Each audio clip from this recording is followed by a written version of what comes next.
Hello and welcome back everyone to Space Simulation Toolkit, and man have I been busy today. This video is actually going to go up a couple of hours later than usual because I scrapped my original video idea as being too low quality and instead built a flying fortress!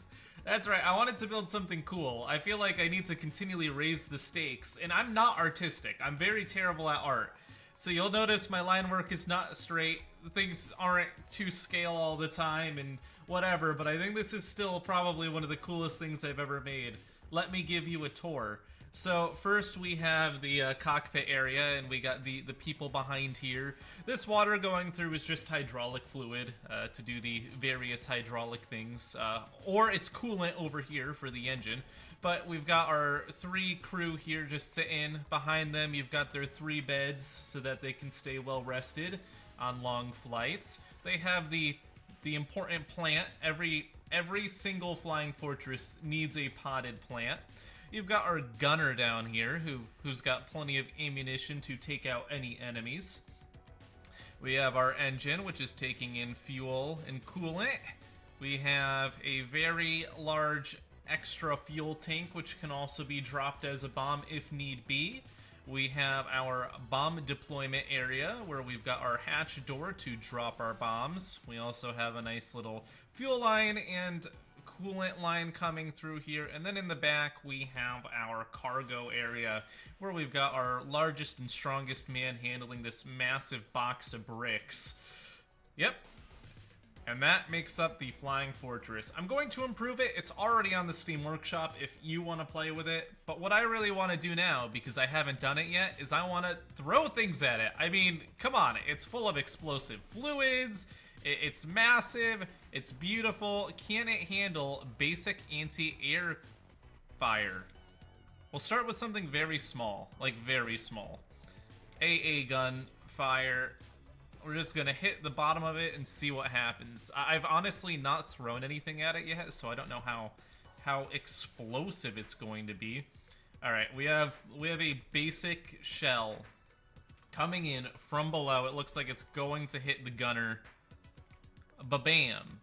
It bounced because it really was not that intense. Shook him up a little bit. But it wasn't going very fast. So what we're going to do is we're going to go to the simulation settings and we are going to double the maximum speed of objects in the simulation. And now we're going to hit it again. This time let's see if we can hit the bomb bay area. This hatch itself is weaker than the rest of the structure. Oh! And it did.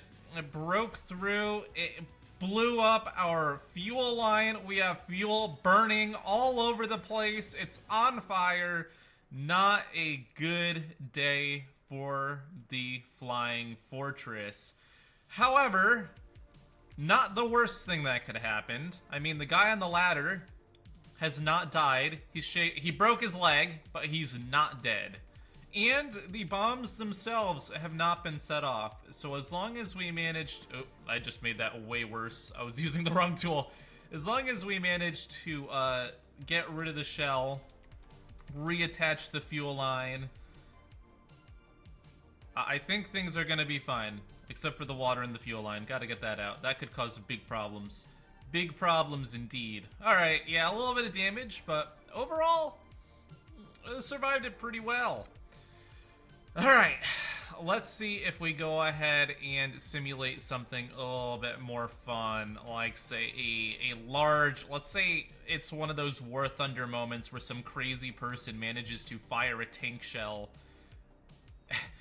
Manages to fire a tank shell directly at your plane. Actually, I'm going to do something a little bit more, something that'll fragment. A fragmenting tank shell.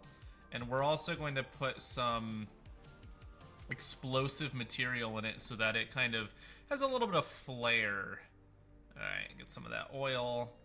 Pack it full. Alright, we have this beautiful shell. Technically something that fragments is excellent for taking out a plane anyways. Alright. This one, we're going to aim for the crew over here. Alright, let's see what happens. There's very thick armor around the crew, especially on the bottom. Oh, smacks into it. A little bit of shrapnel did get in, and actually the force of impact ejected this guy from his seat. He got thrown out of his seat. But overall, it's not, well, this guy got torn a little bit, but it's okay, we'll ignore that. Overall, survivability pretty good. That was not as bad as it could have been. It seems that stone makes better projectile than metal, and a lot of times it just acts more like I would expect it to. So let's try a stone projectile. We're gonna throw it at the gunner. Let's see if the gunner can survive. This is a very large projectile. I don't think he's going to survive. This is definitely going to test his very thin armor. I think he's in trouble. I think he's in trouble. Oh no!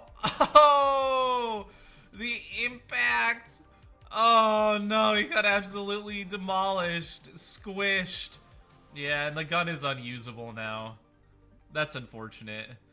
Definitely rough, but the plane overall still doing fine. I mean, the cargo back here is shaking a little bit, and the pulley system shaking a little bit, but overall the plane could still fly at this point. But what if we simulate a, let's say, a small plane crashing into our large plane? All right, let's make a small plane. This is not going to be as pretty because I'm building in about 32 seconds. All right. Oh, little tail here. All right, all propeller here. Actually, this isn't the worst plane I've ever made. Not the worst. It's a little chungus though. It's a little too thick. Its proportions are wrong.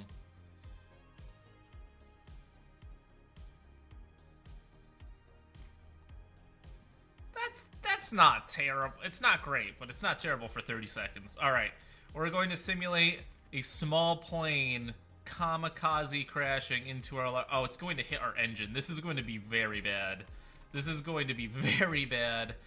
I don't think we're going to make it from this. Oh, the propeller has collided with the other propeller. Oh, the engine's been hit. Oh, it's bouncing. Oh, no. The roof is snapped inside of the crew quarters. So much damage. So much damage. Oh, no. We have a breach. A very large breach, may I add. The fragments are flying around, and oh my god. That was brutal. That was brutal. Yeah, I don't think we're recovering from this. I don't think there is recovering from this. I think it's toast. It's pretty much split in half at this point. I mean, the back half of the plane and the front half of the plane are actually pretty much fine, but there's definitely just so much damage to the center of the plane. I mean, maybe we can repair it. Maybe we can repair it. I'm pretty good at repairing things. Let's see what I can do. Maybe if I rotate this half of the plane, like this. Yep. Yep. All right, come on.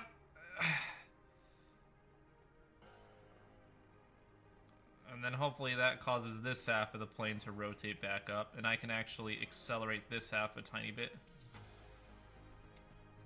No way! No way! Pause. Okay, there's a lot of force in the plane right now from the whole rotational force. And the plant survived, which is important.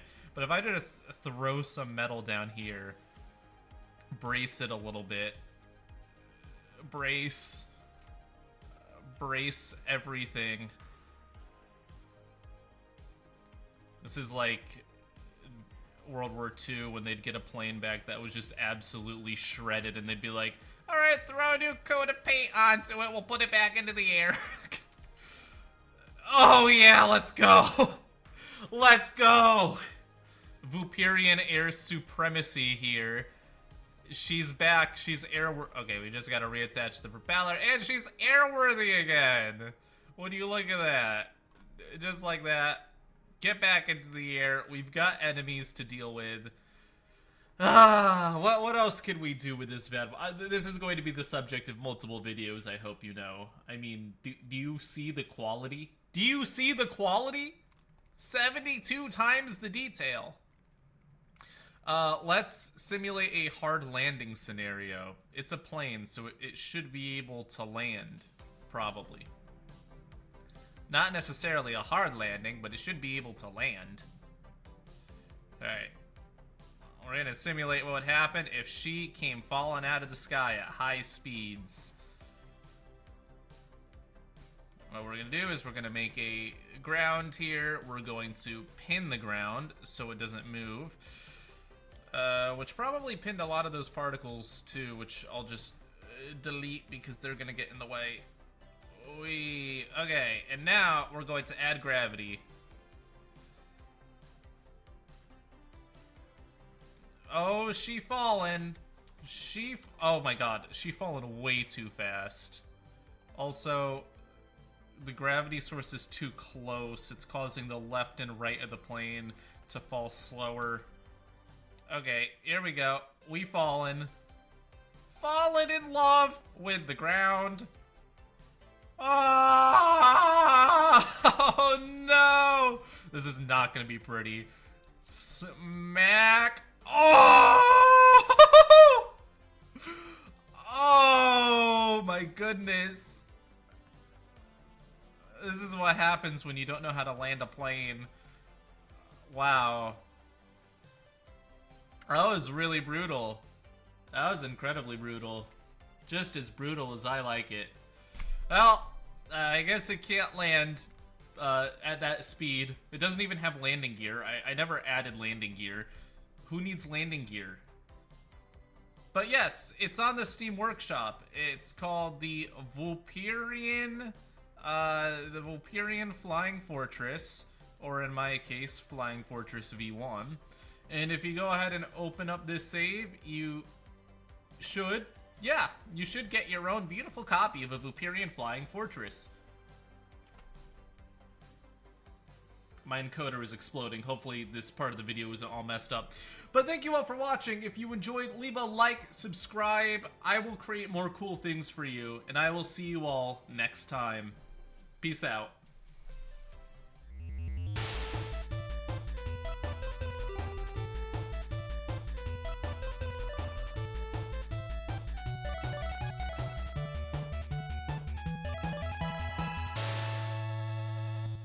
Join Valor.gg